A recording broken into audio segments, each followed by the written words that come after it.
man. I got issues.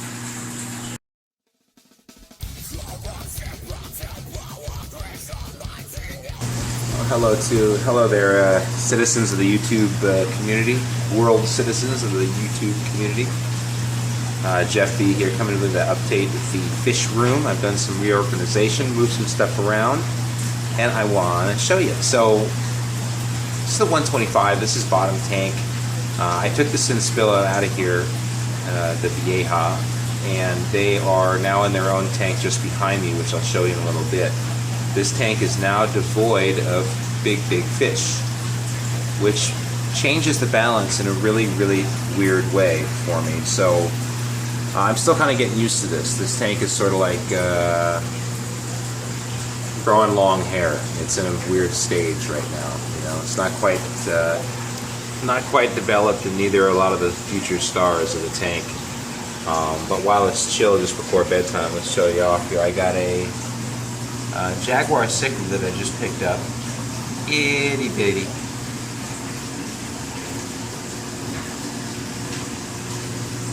So he's just sort of growing, eating a lot, trying to feed him as much as possible.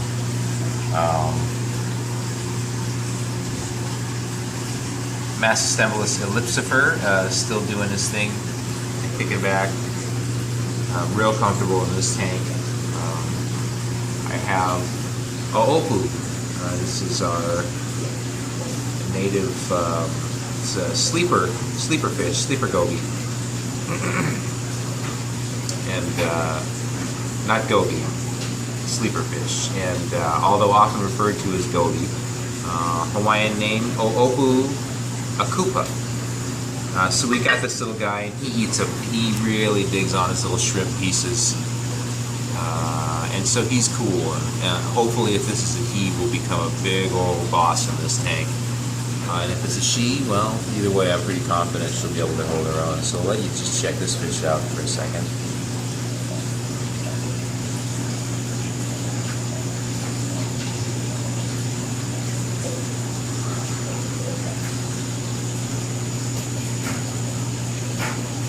Opu akupa.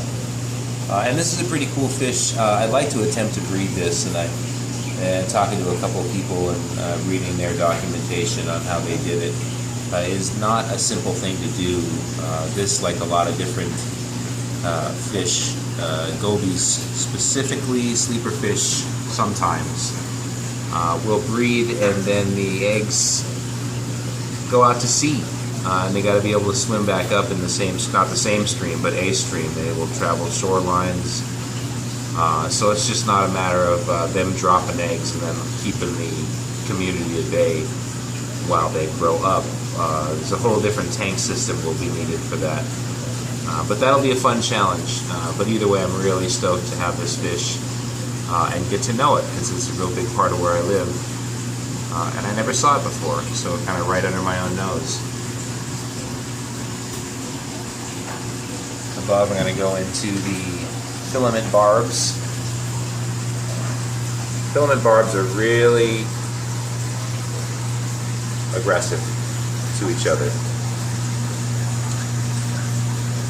The ladies get a lot of rough attention, and then the boys have no problem beating the shit out of everything whenever they get in a little mood. They've been going on this evening, and I'll show you some footage of what I got, unless of course they just go into it right now, then I won't have to bother. But they are beautiful. They're beautiful. They're beautiful and ornery is what they are. But I dig them, and they're definitely coming along, getting some color in, and there we go. Oh, you buggers. Fussy. Scrappy little things they are. Sometimes you'll hear them say, when you're reading up on fish, they'll say, oh, just one male and a couple females. They totally, this is one fish where that totally applies. They're scrappy. These guys.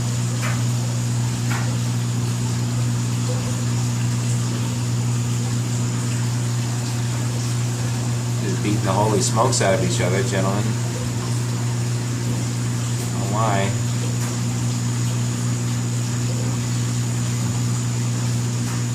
shots. Geophagus surinamensis, also newcomers to this tank. They're getting acclimated and they're ready to get involved with the community. And they're itty bitty, but they're definitely, they hold their own with no problem whatsoever. One of the female barbs, the filament barbs, chased one of them around for a minute, but they got that all straightened out. And these guys are doing real good. So I'm excited to see. I got some new stars that are going to be coming up here slowly. And I'm excited to watch them grow because these are kind of new species for me, so I'm excited. It's good. It'll be a good learning time for me. Time of learning. Look at that beautiful fish. And that's just a baby, and it's already like blowing my mind. Little strips of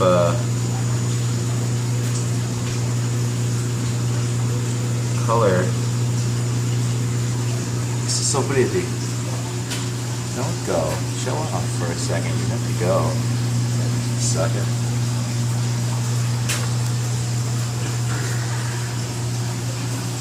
So on top of having those fish in here and coming up, this is also going to be a Pleco tank, or is a Pleco tank rather.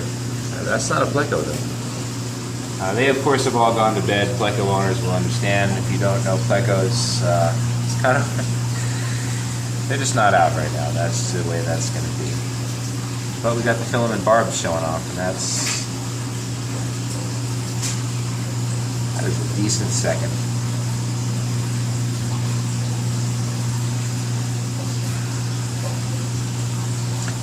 So yeah, sorry, I'm a little funky tonight. My mom visited this weekend, which is a blessing. If you still have your mom around, you are in a pretty good way. So my mom and I we're hanging out this weekend. It does take a bit of energy, you know, love her to death, but it definitely takes some energy to maintain while that's going on. But it's definitely a blessing to just be able to spend time with her.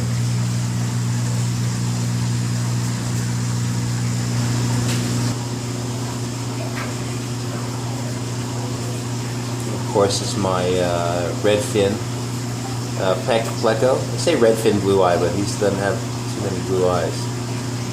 But he's a pretty rugged guy. He gets in a lot of scraps too, this fish. He just can't seem to maintain his own space, and he's all over everybody else's space, and that shows. But he's doing good. That's gold spot Pleco, sail fin Pleco. I don't vibe on the L numbers. I can never remember them, so I'm not going to get into L number. I should, but I don't. There's a cool shot. Were I Instagramming, this would be a great moment. Wait, now. Yeah. So I'm stoked on this mix. It's kind of a weird mix, and we'll grow into exactly how weird this ends up being, I'm sure. But for now, I'm really stoked on it. Stoked to get the vieja out of here. They're great fish. Really, really good fish, and they need their own space. So they got that. Got a nice little school of clown loaches in this tank. 7 altogether of varying sizes. But this is a pretty good range. This is one of the bigger ones. This is not the dominant female. She's darker. Real similar. You can tell they look a lot alike, but she's much darker than this one. But they're stoked. They play. They're real active usually. It's just about bedtime, so everybody's Plecos are out wondering why the hell the lights are still on.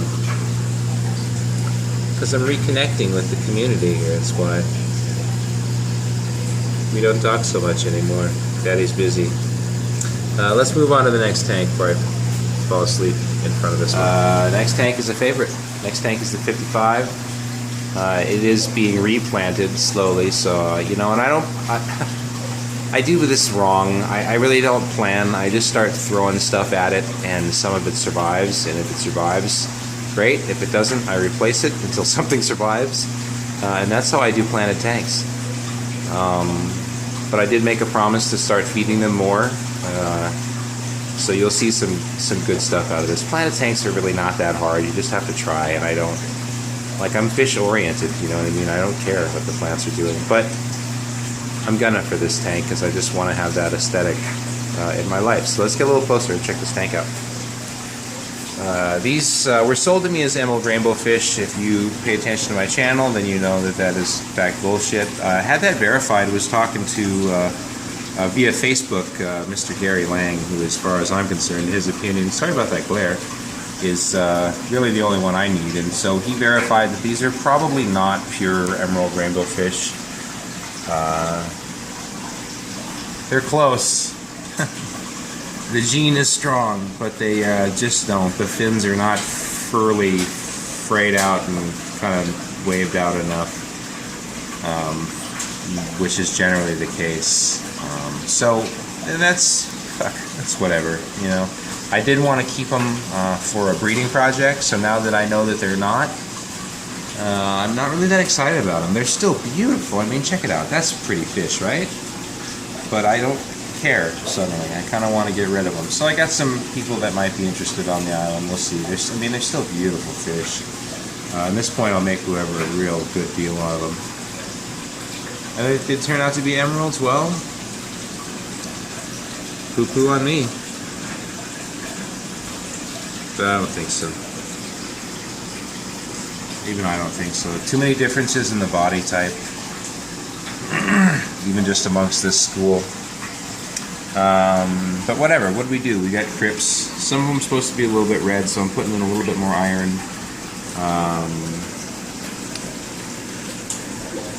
These are coming along. These were hurting for a second, but a little more light time did fine for that. And you know, they don't need much, but just a little bit. And stock and feeding. This guy in the back was getting chewed on real hard, so I just tied him to the stick.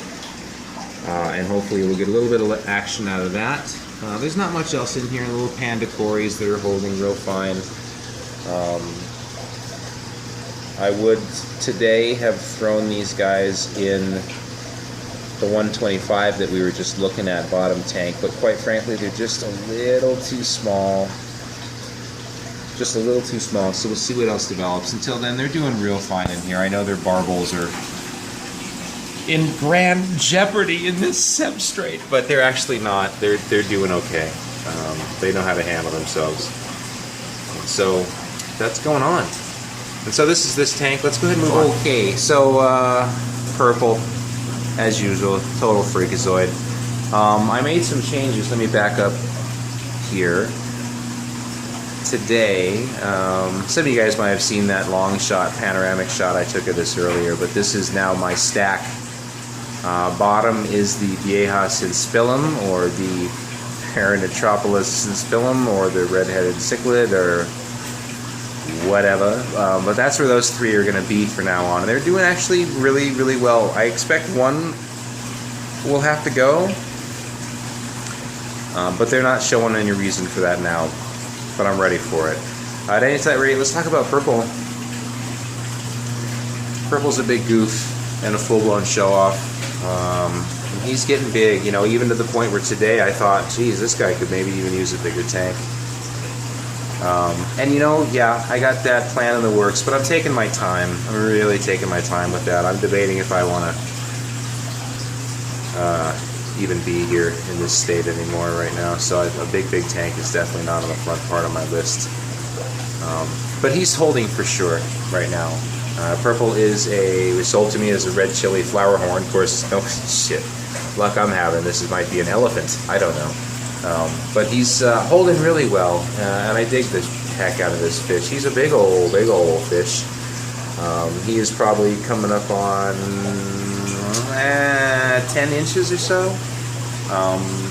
And so that's great. He is a constant eater. I don't feed him constantly, but I think he truly would just eat until he exploded, like the guy in 7. So let's feed him. That's always fun. Well, watch the fingers though, Johnson. As far as food for my fish, I do pretty standard now. Northfin USA, excuse me, Northfin and Southern Delight.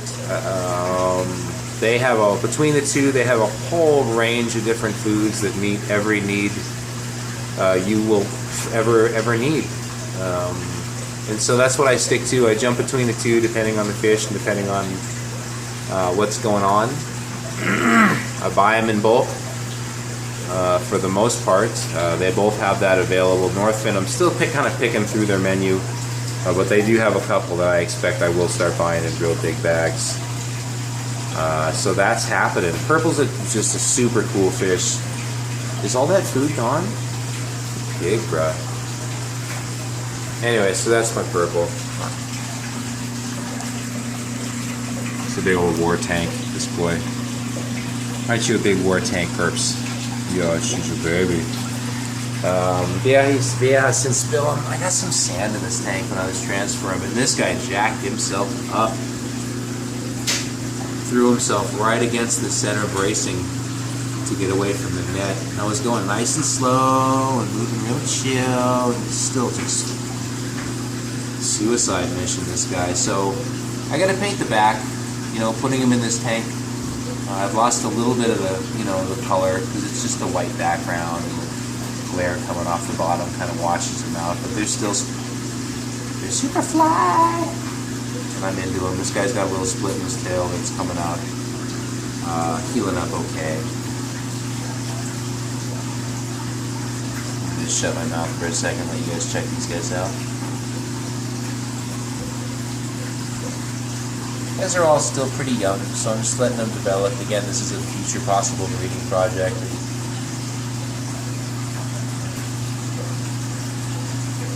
I am limited in a couple ways in my fish keeping, so based on just kind of where I am. So I kind of have to work through things as they come. Let's go ahead and give these guys some space. They're still kind of trying to get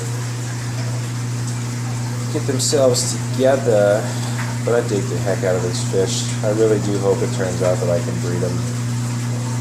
That'll be nice to change some of these. The next tank in question is Bash's tank, top tank 125. He's doing great, but his light not so good. One of them burnt out last night, so he's sort of got this. And he's so smart. He already knows that if he goes to this side of the tank, he knows that I can't see him or take a picture of him, so that's his standard, which is kind of why I'm taking this video from here. And watch as I approach him. He's so smart, by this fish. But Bash is doing real good. Hi, Bashy boy. And that's Bash. So we're going to go ahead to the next twins you can make, but I thought I'd make a dope little fantasy tank just for myself. And let them sort of breed and come up with their own little babies, which I assume at some point will fill this tank. Provided I follow the very simple step of removing her so she can birth them in peace without this little pervert dry humping her during that very private moment. Anyway, lyre-tailed guppies, they're mollies, excuse me, and they're pretty fly. I like that. Been looking at mollies. I've been forced to because I got to have something in this tank, and for the most part I think they're pretty stupid kind of looking. I mean, I know that sounds junk, but I mean, once you've had a doe by, like a molly it's food, but I mean, this is my opportunity to sort of humble myself and step back and do something different, pursue the hobby from a different angle, maybe a little more artistic. So this is what I came up with. In a little time, I'm going to go get some Java moss and kind of tie it in. I'm either going to cut those leaves off and then tie the Java moss onto the framework that exists, or I'm just going to let the Java moss grow on that and let it be sort of ghetto. And that's it. And then at some point I'll have this groovy little monster cruising around this simple little Zen island, decorated with these little orange and black lyre-tail fish. I think it'll be pretty fly. And in the meantime, it's a fun little fish to keep. I think I'm going to go ahead and fade out now. The light system comes with a stormy night thing, so while my mollies have a little panic attack, from the pre-programmed thunderstorm in my lighting system. I just want to say thanks guys for tuning in, and we will be back with more videos very soon. Have a good week.